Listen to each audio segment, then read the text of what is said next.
Bonjour, aujourd'hui je vous parle de préparation mentale. Parce qu'on parle souvent de préparation physique, mais pas forcément de préparation mentale.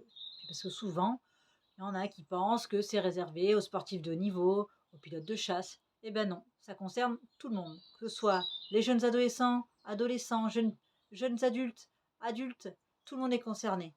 On a besoin de se préparer à ce qui va se passer, se préparer à un événement, se préparer à un enjeu, se préparer à faire une certaines actions, d'accord?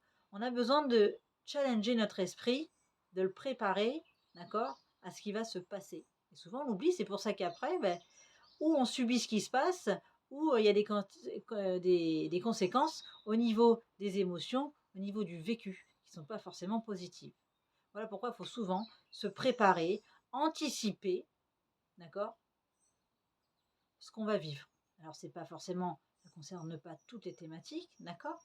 En tout cas, on peut se préparer et il y a pas besoin de le préparer beaucoup en amont. En tout cas, il faut y penser. Alors dans mon accompagnement, je propose souvent l'hypnose ericksonienne, d'accord? Qui est une manière de préparer mentalement les individus, OK?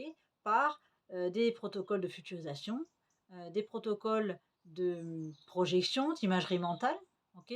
Où on imagine qu'on est en train de faire la chose. On imagine qu'il va se passer quelque chose.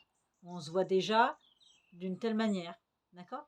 Et ça aide au mental à se préparer, à faire déjà les petites connexions neuronales nécessaires pour qu'ensuite, quand on va vivre l'événement, l'action, l'enjeu, le cerveau il est déjà préparé.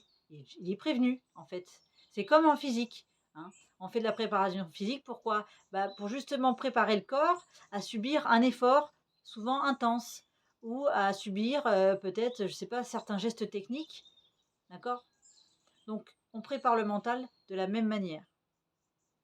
Moi, je vous propose ça, l'hypnose ericksonienne pour le faire et ensuite, comment ça se passe? La préparation mentale, ça part de vos centres de motivation. Sans motivation, on ne peut pas agir correctement et avec efficacité.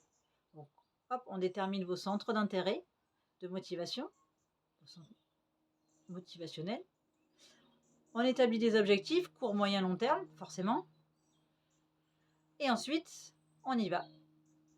On fait un protocole d'hypnose pour justement déjà travailler sur l'atteinte de l'objectif et dépasser cette situation qui vous gêne et qui vous limite. Alors n'hésitez pas, vous me faites appel à moi.